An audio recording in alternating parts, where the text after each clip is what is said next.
Mpendwa mtazamaji na msikilizaji wa Sibuka TV, na kusalimu katika jina zuri sana, jina la Bwana wetu Yesu Kristo.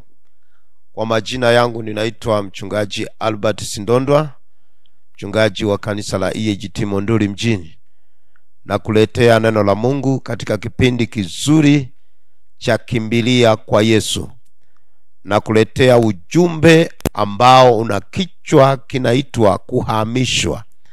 Na wakati huu ni wakati mzuri sasa, naweza ukafuatana nami tunapokwenda kusoma neno la Mungu katika kitabu cha Mwanzo sura ile ya 12. Kichwa cha ujumbe wa leo ni kuhamishwa. Kuhamishwa. Kitabu cha Mwanzo sura ile ya 12 kuanzia mstari wa 1 na kuendelea.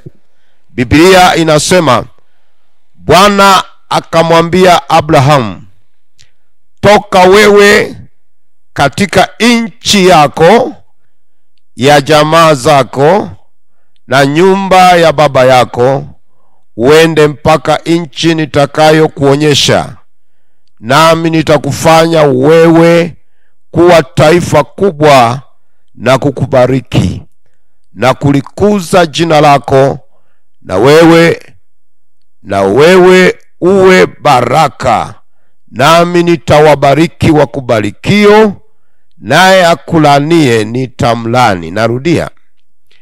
Bwana akamwambia Abraham, toka wewe katika nchi yako na jamaa zako na nyumba ya baba yako, uende mpaka nchi nitakayo kuonyesha, nami nitakufanya wewe kuwa taifa kubwa na kukubariki na kulikuza jina lako, nawe uwe baraka, nami nitawabariki wakubarikio, naye akulanie nitamlani, na katika wewe jamaa zote za dunia watabarikiwa. Mstari wa 4, basi Abrahamu akaenda kama Bwana alivyomwamuru. Abraham akaenda kama Bwana alivyomwamuru. Hiyo naipenda. Abraham alisikia sauti ya Mungu mkuu mwenye kuogofya. Akamwambia Abraham, toka katika nchi ya baba yako, ya jamaa zako. Nchi hiyo ni nchi ya Uru wa Kaldayo au Mesopotamia. Toka huko uende nchi nitakayo kuonyesha. Huko utakako kwenda sasa, Mungu anamwambia, nitakubariki na kulikuza jina lako. Naomba uende pamoja nami, naenda taratibu ili unielewe vizuri. Kuhamishwa.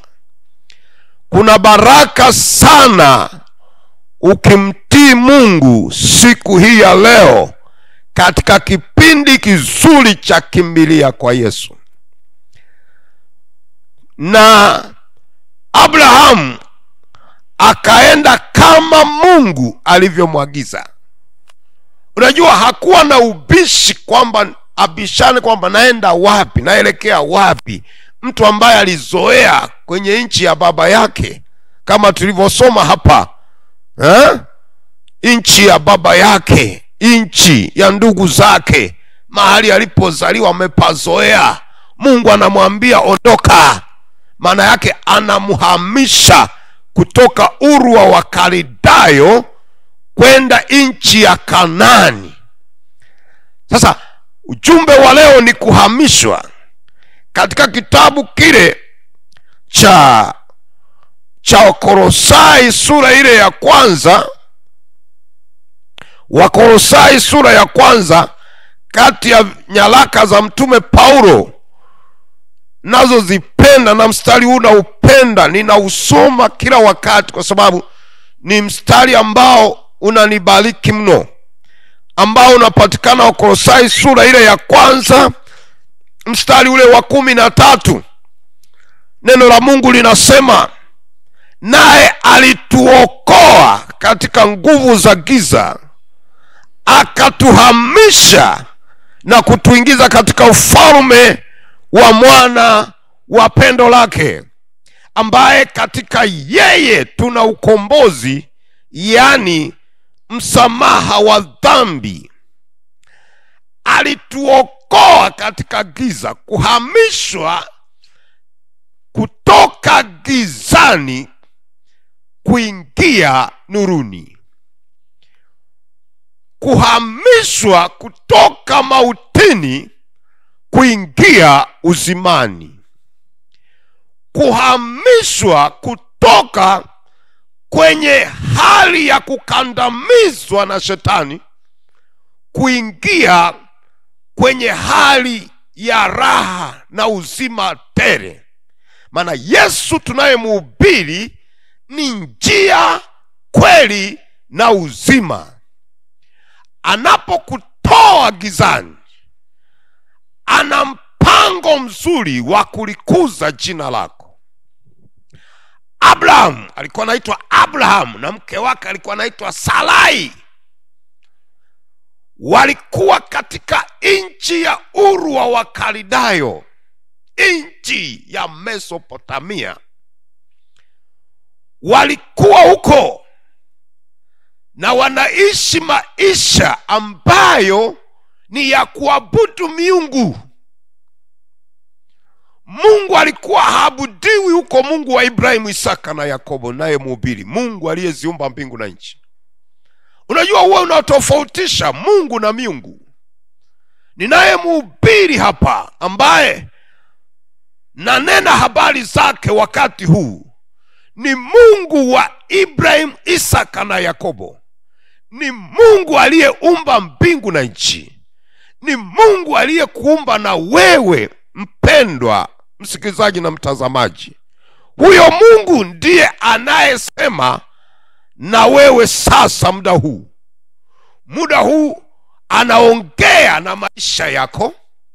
Anaongea na maisha yako. Msikilize kwa makini. Kuna jambo litazaliwa katika maisha yako, na mimi nina uhakika ukimkubali huyu Yesu Kristo, umpokee awe Bwana na Mwokozi wa maisha yako, kuna jambo zuri litazaliwa kwako ambalo we mwenyewe utafurahia. Utafurahia. Maisha ndani ya Yesu ni uzima, ni baraka.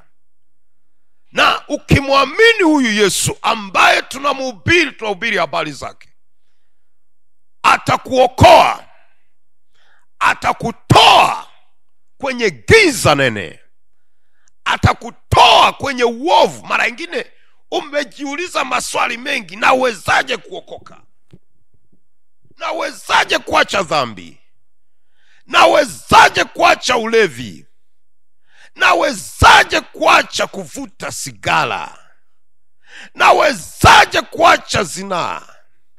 Nawezaje kutoka kwenye hali hii niliyo nayo ya tamaa mbaya? Nawezaje? Mtu mmoja kwenye Biblia aliwauliza watumishi wa Mungu Paulo na Sila, nifanye nini ili nipate kuokoka? Nifanye nini? Paulo akasema, mwamini Mungu, mwamini Bwana, nawe utaokoka. Yani yaamini maneno yake haya ninayohubiri. Mwamini Bwana, nasikiliza kwa makini, alafu utaokoka. Ni kazi tu yako mwenyewe, kazi ndogo tu ya kuchukua imani, kuamini maneno haya. Kwanza amini ninachokihubiri kwamba ni kweli. Nahubiri kweli. Nahubiri kweli. Sihubiri uongo, nahubiri kweli. Na Yesu ninayemhubiri ni njia, kweli na uzima. Na leo atakutana na wewe kwa njia ya tofauti ukiamini. Na mimi nimeomba mno kwamba Mungu akutane na watu wake. Mpendwa mtazamaji na msikilizaji wa Sibuka TV, mimi nakupenda mno, na Bwana amenituma kwako na neno hili la kuhamishwa. Umekaa hapo, hauna msaada wowote, adui amekutesa. Unajua kwa nini Abrahamu aliambiwa ahame kwenye nchi ile? Kwa sababu nchi ile asingeweza kubarikiwa, asingeweza kupata uzao, asingeweza kuinuliwa hata kiuchumi. Kwa hiyo alikuwa katika hali ya kukandamizwa. Alikuwa maskini. Wakati anaondoka kule Uru wa Wakaldayo anaelekea Kanaani, alikuwa hana chochote, ni fukara. Lakini alisikiliza neno la Mungu, akatii neno la Mungu, akaondoka katika nchi ya Uru wa Wakaldayo, nyumbani alikokuzoea, akatoka upaganini, akaingia kwenye wokovu, akatoka kwenye dhambi, akaingia kwenye wokovu, akatoka kwenye giza, akaingia kwenye nuru. Unapotoka gizani unaingia nuruni, utakuwa na baraka tele. Siku zote nahubiri nikitamka bila kumuunya maneno kwamba kuokoka ni kupandishwa hadhi, kuokoka ni kuinuliwa, kuokoka ni kupokea neema, kupokea uzima, kupokea baraka. Kuokoka ni baraka, kuokoka ni ushindi. Mtu anapomwamini Yesu anaacha dhambi, huyo mtu anabadilishwa. Anapohamishwa kutoka gizani kuingia nuruni, anakuwa kiumbe kipya. Biblia inasema mtu akiwa ndani ya Kristo Yesu amekuwa kiumbe kipya. Ya kale yamepita, sasa yamekuwa mapya. Mambo yanabadilika. Nimeona watu ambao walikuwa wamejikita kwenye uovu, baada ya kumwamini Yesu maisha yao yalibadilika, Nimeona baba mmoja aliokoka akiwa na miaka 70. Yule baba alipoingia kwenye ibada zetu za Kipentekoste, alipoona jinsi vijana wanapoimba, wanavyoruka, wanavyomtumikia Mungu, akalia. Yule baba kiwa katikati ya ibada akalia. Watu wanasema kwa nini analia huyu baba? Akasema, jamani, mimi nimeokoka jioni, saa za jioni. Ningeokoka nikiwa kijana, na mimi ningemtumikia Mungu kama hawa vijana. Sasa nguvu za ujana nimezitumia kwa shetani, nimezitumia kwa ibilisi. Ujana wangu wote nimehujumiwa na shetani. Unajua shetani anahujumu maisha yako. Kijana, mtumikie Mungu wakati unazo nguvu. Biblia inasema mkumbuke Muumba wako siku za ujana wako, kabla zijaja siku mbaya ambazo utasema mwenyewe kwamba hizi siku sina furaha nazo. Wakati huu ni wakati wa kuhamishwa. Neno la Mungu likuhamishe hapo ulipo, likutoe kwenye uovu, ukimbilie kwa Yesu. Kama kipindi kinavyojieleza, kimbilia kwa Yesu. Yesu ni njia, kweli na uzima. Analeta majawabu kwa wale ambao wamekosa majibu. Katika ndoa yako umekosa majibu, unalia, unasema heri nisingeolewa, heri nisingeoa. Nataka nikwambie, Bwana na uwezo wa kuiponya ndoa yako. Bwana na uwezo wa kuponya familia yako. Bwana na uwezo wa kuganga maumivu ulionayo. Bwana na uwezo wa kuleta ukurasa mpya katika maisha yako. Na mimi nina uhakika na hiki ninachokisema, maana Bwana amenituma niseme maneno haya mbele yako, ya kwamba leo amua kuhamishwa. Hamia kwa Bwana, hamia kwenye wokovu. Neno la Mungu ni njia ya uzima. Neno la Mungu ni uzima. Neno la Mungu ni uponyaji. Neno la Mungu li hai, tena lina nguvu. Halitakutoa kwenye mstari. Ukishaokoka utakaa salama, utakuwa mtu muungwana, utakuwa mtu wa maana. Hata jamii itakupenda, maisha yako yatabadilishwa, maisha yako yataboreshwa, jina lako litabadilishwa, utaitwa aliyebarikiwa. Ukimwamini Yesu atakusamehe maovu yako yote, kama maandiko matakatifu yanavyonena katika Zaburi ya 103 mstari wa 3. Akusamehe dhambi zako zote, akuponya magonjwa yako yote.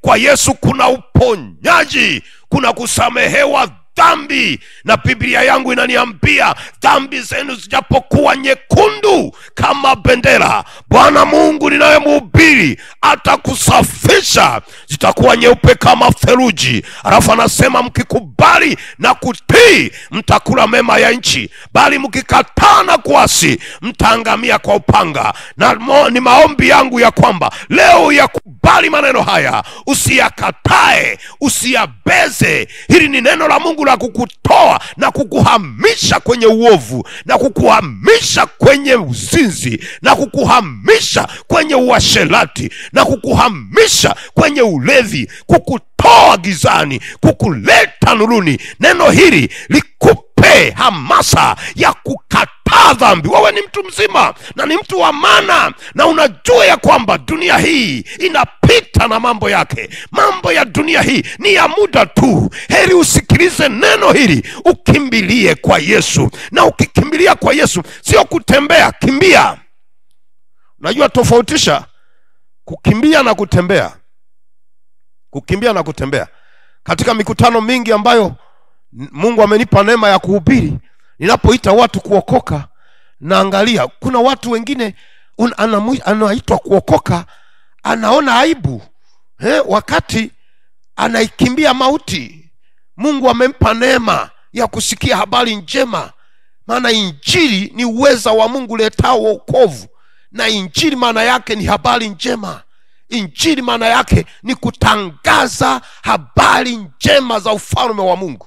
Kwa hiyo hapa tuko kazini, katika kipindi hiki cha kimbilia kwa Yesu, tunatangaza habari njema za Yesu Kristo, habari nzuri. Kuna habari mbaya, kuna habari nzuri, na kwa bahati mbaya watu wanapenda uongo kuliko ukweli.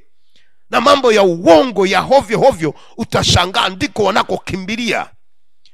Wanakimbilia huko wasikilize habari za uongo. Hata kwenye mitandao ya kijamii utashangaa habari za hovyo hovyo ndio zina viewers wengi, zina watu wengi, watazamaji wengi. Picha za ajabu, picha za ngono, watu wanatazama hizo, uchafu. Na shetani amewarubuni watu. Kwa nini urubuniwe na shetani? Habari njema kama hii ni ya kukutoa gizani, uhame huko, uondoke, uhame kwenye ulevi, uhame kwa mke wa mtu. Umechukua ndoa za watu, unachukua ndoa za watu, unajisifia, unajiona uko sawa. Ndugu yangu, hauko sawa. Shetani amehujumu maisha yako. Shetani anakutesa na kutumikisha. Shetani anakupelekesha. Mkatae shetani, sio baba yako.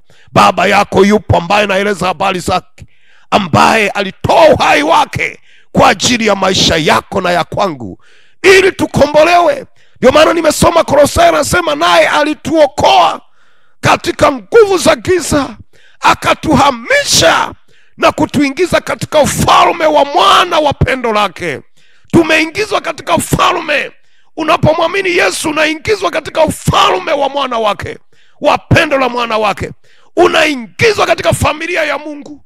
Unakuwa kiumbe kipya. Unakuwa mtu ambaye sio wa zamani tena. Unakuwa kiumbe kipya. Na ndio maana katika Isaya ile ya 43 mstari wa 18 anasema msiyakumbuke tena mambo ya zamani. Mambo ya zamani yamepita. Ukishaingia ndani ya Yesu, ukishakimbilia kwa Yesu, utapata malisho, utapata furaha. Utabadilishwa hata jina lako. Hata kama ulikuwa unaitwa majina mabaya, Bwana atalibadilisha jina lako. Na mimi ni maombi yangu, Bwana alibadilishe jina lako siku hii ya leo na muda huu unaposikiliza kipindi hiki cha kimbilia kwa Yesu kwenye TV yetu nzuri ya Sibuka. Bwana abadilishe historia ya maisha yako. Bwana kufanye kuwa kiumbe kipya leo. Bwana Yesu apewe sifa. Mungu yupo na anatenda na anaokoa. Ukitii na kuamini utaona wokovu. Utaona wokovu jinsi ulivyo mzuri. Abraham, kama tulivyosoma, akaenda kama Mungu alivyomwamuru. Akatoka katika nchi aliyoizoea. Akatoka nchi ya Uru wa Wakaldayo. Akaenda kama Mungu alivyomwamuru. Sikiliza mpendwa. Sikiliza. Mungu alimwambia uende mpaka nchi nitakayokuonyesha, huko ndiko nitakao kubariki. Na akasema nami nitakufanya wewe kuwa taifa kubwa. Jambo la kwanza kabisa, kisha muamini Yesu, Bwana atakufanya kuwa taifa kubwa. Atakufanya kuwa taifa kubwa. Sikiliza kwa makini. Hata kama ndugu wa damu wakakukataa kwa sababu umeokoka, utapata taifa kubwa, utapata ndugu wengi. Bwana atakufanya kuwa taifa kubwa. Nimeona kabisa watu wengine walifukuzwa kwa sababu ya wokovu, lakini baada ya kuokoka na kusimama kwenye wokovu, Mungu aliwainua mpaka wale waliowafukuza ndugu na jamaa wa damu kabisa walianza kuwatafuta na wakakiri ya kwamba huyo Mungu na sisi tunamhitaji. Kwa sababu Bwana akikuokoa atakufanya kuwa taifa kubwa. Kwanza wewe utakuwa familia ya Mungu. Alafu atakubariki na kulikuza jina lako, nawe utakuwa baraka hata kwa watu. Mungu anapokubariki, maana yake zile baraka sio za kwako tu, hata wengine watabarikiwa kupitia wewe. Ni kosa kubwa hata kwenye familia. Mungu amekuinua, una uchumi mzuri. Ule uchumi yani ni wa kwako tu, wa kwako na familia yako. Hapana. Mungu anakubariki ili uwe baraka kwa wengine pia. Na ndio maana ukishabarikiwa, watu ambao wako makini wamebarikiwa. Na baraka tafsiri yake ni, wengine wanatafsiri baraka kama vile ni kubasi kujenga majumba, kumiliki, kuwekeza sana, magorofa, magari mazuri. Wanatafsiri hivyo kwamba huyu mtu amebarikiwa. Lakini mimi ninavyojua baraka, maana yake ni nguvu za Mungu zinazoingia kwa mtu aliyeokoka. Kama huyu tunayemsoma Ibrahim. Tunaenda kuona hapo mbele jina lilibadilika kaitwa Ibrahim. Ni nguvu za Mungu zinazomfanikisha mtu aliyeokoka. Ndio maana ya baraka. Baraka ni nguvu za Mungu zinazokuwa ndani ya mtu aliyemwamini Yesu. Hizo nguvu zinampa uwezo wa kuitwa mwana wa Mungu. Biblia inasema katika Yohana 1:12, bali wote waliompokea aliwapa uwezo uwezo wa kufanyika wana wa Mungu. Na utofautishe kati ya wana wa Mungu na watu wa Mungu. Mtu mmoja akasema wana wa Mungu na wana wa Ibilisi. Shetani hana wana. Shetani hana mtu yoyote. Wote ni watu wa Mungu, lakini kuna tofauti ya watu wa Mungu na wana wa Mungu.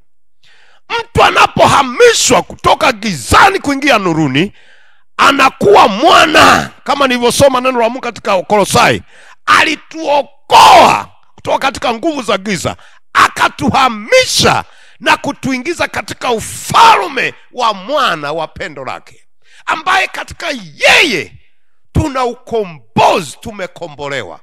Tumekombolewa kwa damu ya Yesu.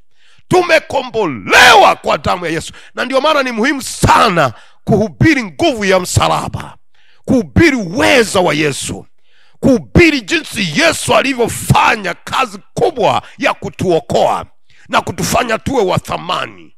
Kuna waimbaji waliimba zamani, nafikiri walikuwa wanatokea kule Singida, walikuwa naimba wa thamani, mie wa thamani, mie wa thamani mbele zako. Walikuwa naimba mimi wa thamani, kwa sababu ukishamwamini Yesu thamani yako inaongezeka. Hata kama ulizalauliwa na jamii, watu walikutenga, kwenye familia walikutenga, jamii ilikutenga, wewe ng'ang'ana na Yesu. Wewe ng'ang'ana na Yesu. Amua kuokoka, kukimbilia kwa Yesu, thamani yako itapanda. Mwimbaji mmoja akasema, heri kung'ang'ania kwa Yesu, heri kung'ang'ania kwa Yesu, kwa Yesu, kwa Yesu, bila kujali kitu chochote. Wakikung'onga wewe ng'ang'ana, wakikupiga wewe ng'ang'ana, ng'ang'ana, ng'ang'ana bila kujali kitu chochote. Ili kung'ang'ania wokovu. Ng'ang'ania wokovu, maana kwenye wokovu kuna kila kitu. Kuna uzima, kuna baraka, maisha yako kubadilika. Kwa kweli mtu akisha okoka, kisha kimbilia kwa Yesu, mambo yanabadilika. Labda sio Yesu huyu ninayemhubiri, ninamhubiri Yesu anayebadilisha. Nina uhakika na Yesu katika maisha yangu na umri wangu wa kutembea na Mungu aliyeniokoa. Nimeona mambo makubwa. Watu wamebadilishwa, watu wameponywa, watu wameokolewa. Waliokuwa wameshindikana wameokolewa, wengine ni ushuhuda hata kwa watu. Yesu anaokoa, anabadilisha historia ya maisha ya watu. Anafanya mambo makubwa.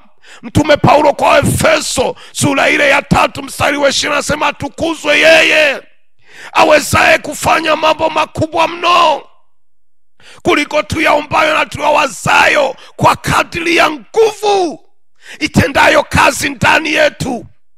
Hiyo nguvu ambayo Roho Mtakatifu yuko ndani yetu, hiyo nguvu inayotenda kazi, inafanya watu wamwamini Yesu, waokolewe. Atukuzwe yeye.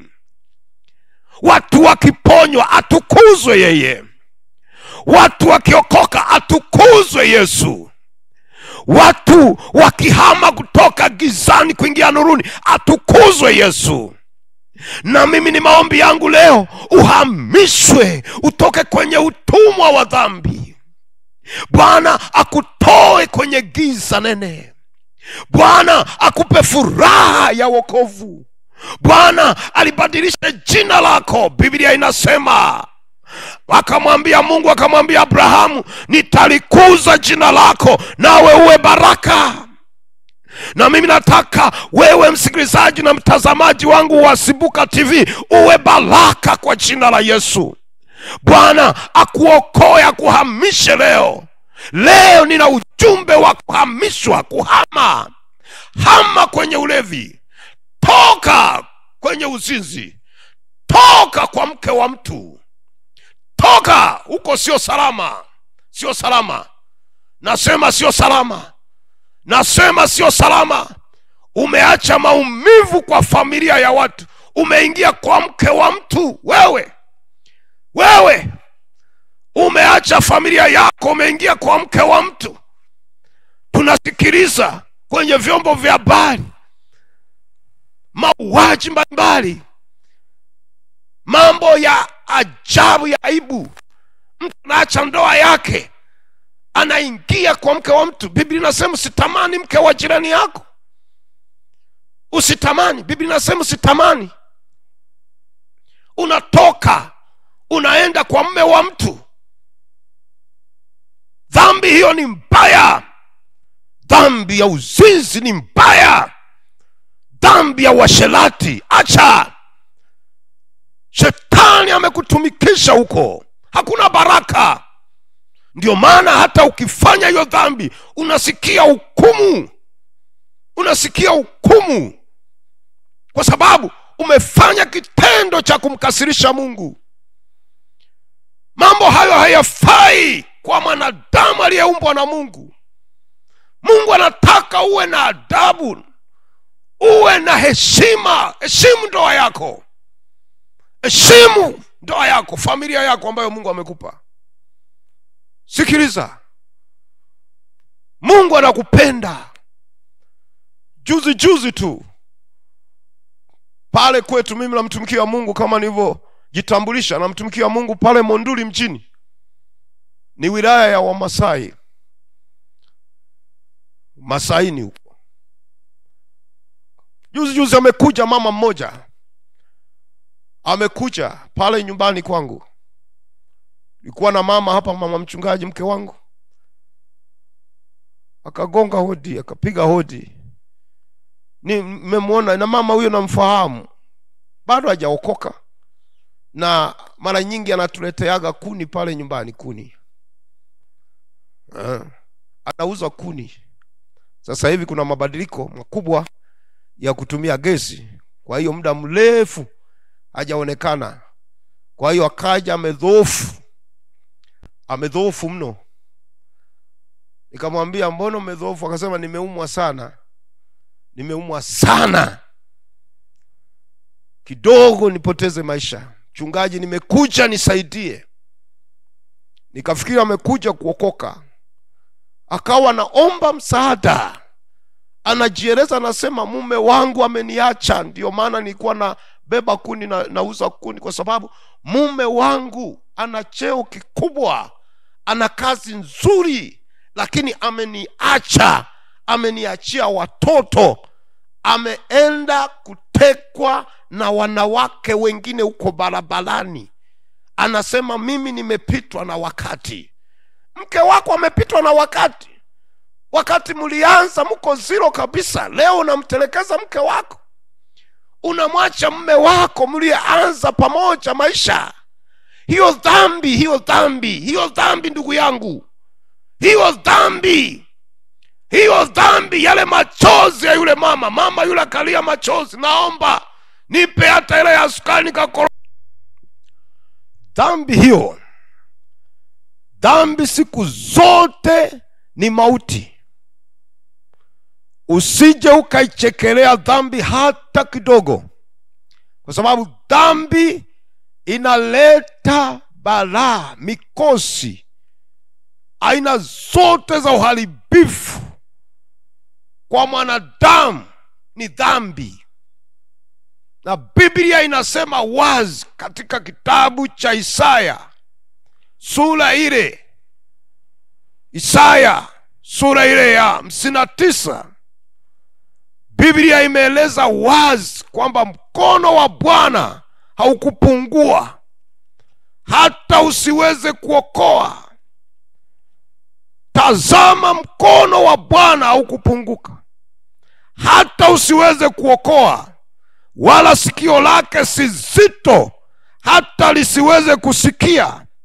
Lakini maovu yenu yamewafarikisha ninyi na Mungu wenu, na dhambi zenu zimeuficha uso wake, msiuone hata hataki kusikia.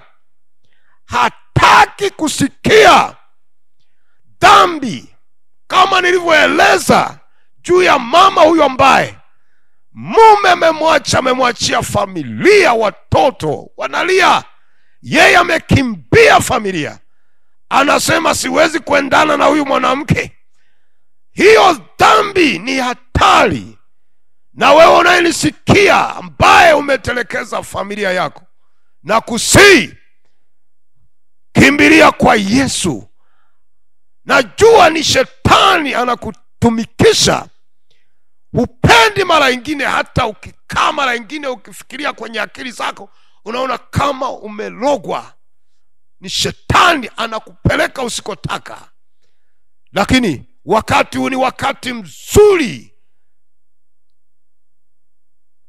wakati wa kuokoka, kumpata Yesu abadilishe maisha yako, abadilishe historia ya maisha yako. Ndio maana ujumbe wa leo ni kuhamishwa. Ibrahimu akahamishwa, akaenda kama Bwana alivyomwelekeza kule Kanani. Ibrahimu akabarikiwa, jina lake likabadilishwa. Jina lako libadilishwe leo. Bwana abadilishe historia ya maisha yako.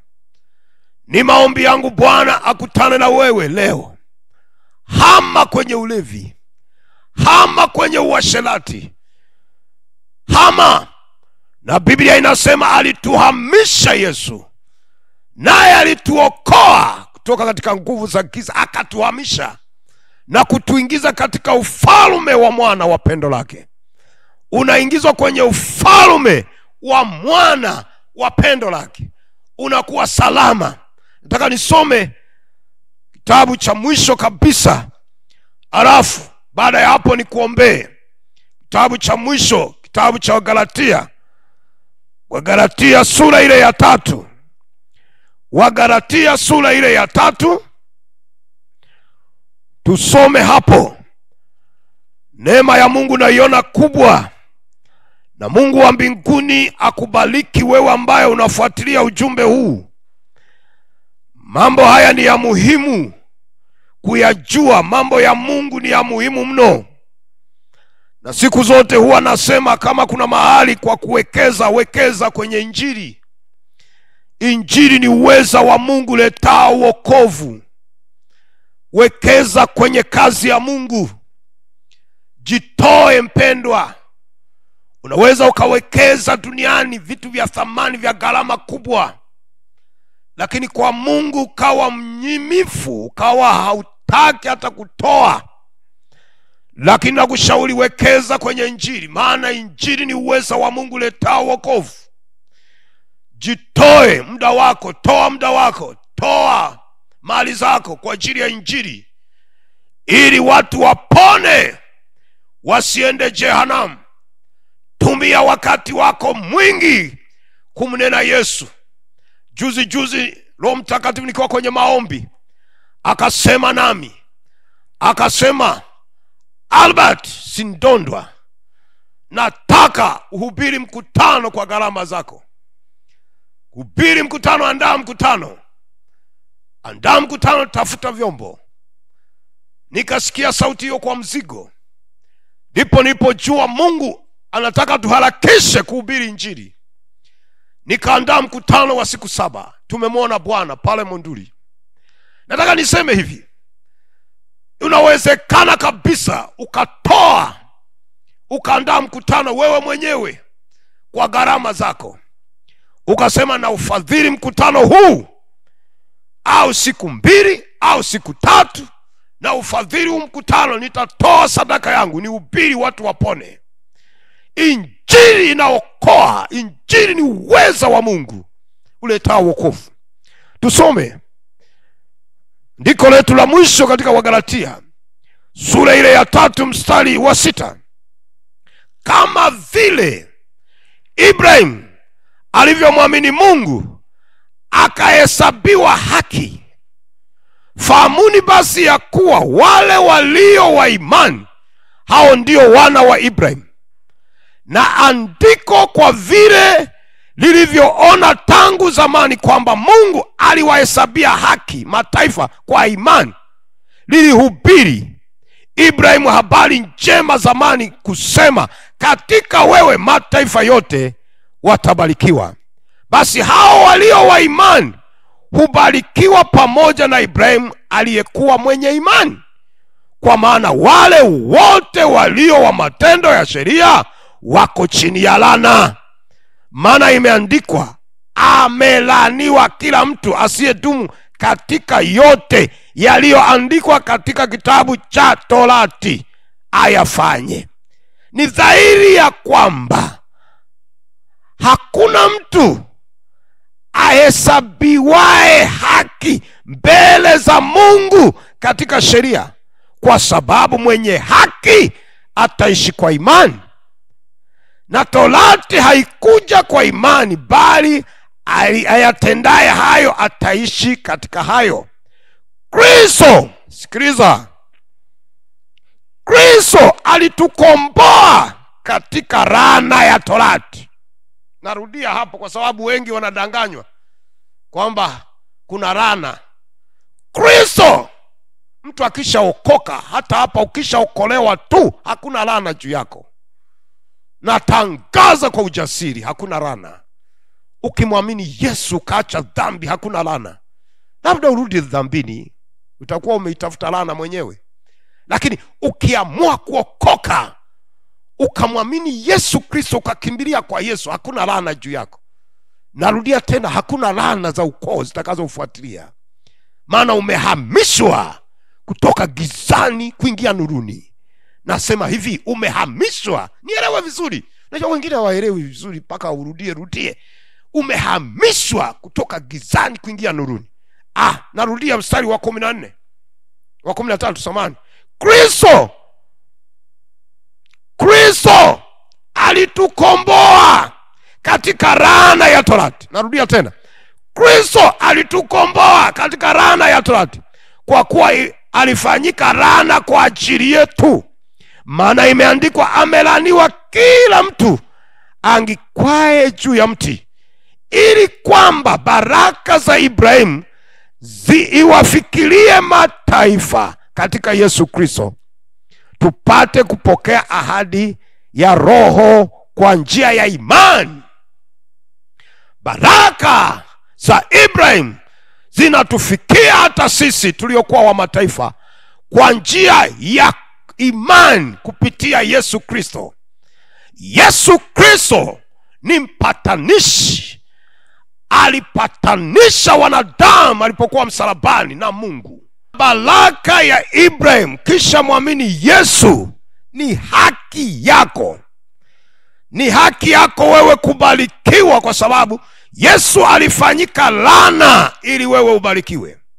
Nafikiri umeelewa vizuri. Hakuna laana kwa mtu aliyeokoka, aliyemwamini Yesu, aliyekimbilia kwa Yesu. Ndio maana wakati mwingine tunaimba nyimbo, nimejificha kwenye mwamba. Tuko ndani ya Yesu. Ukiwa ndani ya Yesu hakuna laana. Baraka ya Ibrahimu unakuwa nayo. Nataka niombe na wewe ambaye uko tayari kuhamishwa kutoka gizani kuingia nuruni. Nielewa vizuri. Unahamishwa kutoka kwenye maovu kuingia kwenye uzima. Dhambi ni uovu, dhambi ni uchafu, dhambi ni laana, dhambi haifai. Wewe ni mtu wa maana, Mungu anakupenda. Haukutakiwa uishi na dhambi. Dhambi, muasisi wa dhambi ni Shetani. Mkatae. Mungu anakupenda. Mungu anakupenda. Anakuita. Nataka nikuombe wewe ambaye uko tayari sasa. Rudia maneno haya nyuma yangu, sema, e Bwana Yesu, nimesikia neno lako. Leo nimeamua kuhama, kuondoka gizani kuingia nuruni. Wewe ni nuru ya ulimwengu. Naomba Yesu, nisamehe dhambi zote nilizozifanya. Iandike jina langu katika kitabu cha uzima. Kuanzia leo nimeokoka. Sitarudi dhambini tena. Yesu Kristo, nakushukuru kwa kuniokoa. Na kuombea Baba, katika jina la Yesu, wewe ambaye umekiri sala hii ya toba, weka mkono wako wa kulia kwenye moyo wako, kwenye kifua chako. Wakati naomba, nitaomba pia na wagonjwa na wenye shida. Nguvu ya Mungu itatembea hapo ulipo. Itaharibu nguvu ya dhambi. Itaharibu nguvu ya magonjwa na mateso katika mwili wako. Baba, katika jina la Yesu, nimenena habari zako Mungu. Nimenena habari zako Kristo, kwamba ulituokoa katika nguvu za giza. ulipokuwa msalabani ukasema imekwisha, ukatuhamisha, ukatuingiza kwenye ufalme wa mwana wa pendo lako. Mungu mtakatifu, ukafanya kazi kubwa ya kutukomboa kupitia mwanao Yesu Kristo. Nami namleta msikilizaji na mtazamaji wa Sibuka TV ambaye amesikiliza ujumbe huu wa kipindi cha Kimbilia kwa Yesu. Naomba kila aliyekiri sala ya toba aendelee mbele na wokovu. Mungu wa ajabu, samehe maovu yake yote aliyoyatenda, maana umesema dhambi zenu zijapokuwa nyekundu kama bendera zitakuwa nyeupe kama theluji, Baba, kama theluji. Bwana, naomba katika jina la Yesu, naomba msamaha, naomba rehema zako Bwana, wafanye kuwa wapya katika jina la Yesu. Na wale walio wagonjwa waponye. Kama upo mgonjwa, weka mkono wako mahali unapoumwa. Kama una shida nyingine tofauti na kuumwa, weka mkono wako kwenye moyo wako katika jina la Yesu. Nasimama kinyume na wewe adui, nasimama kinyume na wewe mapepo ya magonjwa, roho zote za giza, uliyefanya uharibifu kwa mwanamke huyu, uliyefanya uharibifu kwa mwanaume huyu, uliyekamata hata uchumi wake, unayeharibu ndoa yake, ninakuamuru kwa jina la Yesu. Wewe magonjwa, wewe mapepo, ninakuamuru kwa moto, maana jina la Yesu ni moto. Ninakukemea uondoke haraka sana, na kuamuru kwa damu ya mwana kondoo iliyomwagika msalabani. Neno la Mungu linasema Kristo Yesu alidhihirishwa ili azivunje kazi za shetani. Tumepewa mamlaka ya kukanyaga nge na nyoka. Huna mamlaka. Toka shetani, toka magonjwa, toka udhaifu, toka magonjwa yote na majina yenu, magonjwa yote na majina yenu, magonjwa ya kansa, magonjwa ya sukari, magonjwa ya pressure, magonjwa yote yanayotajwa ya UTI, malaria, bakteria wote, virus, kwa jina la Yesu ninakuamuru magonjwa yote toka kwa jina la Yesu. Awe mzima kuanzia sasa. Uwe mzima kuanzia sasa. Uwe mzima kuanzia sasa. Kwa jina la Mungu Baba na la Mwana na Roho Mtakatifu. Amen. Mpendwa mtazamaji wa Sibuka TV na msikilizaji, na kushukuru sana kwa kufuatilia kipindi hiki. Majina yangu kama nilivyojitambulisha, naitwa mchungaji Albert Sindondo, mchungaji wa kanisa la EAGT Monduli mjini. Na kushukuru wewe ambaye umeokoka. Endelea kumpenda Yesu. Tafuta kanisa zuri la kiroho mahali ulipo, na Mungu atakubariki. Na kwa wale ambao tuko Monduli, tunawakaribisha Monduli pale mjini. Kanisa letu liko karibu kabisa na soko la Jumapili. Ukifika tu Monduli, uliza soko la Jumapili, kanisa la EAGT, utatukuta. Karibu sana wewe uliokoka, ili uendelee na wokovu, na Mungu wa mbinguni akubariki. Amen.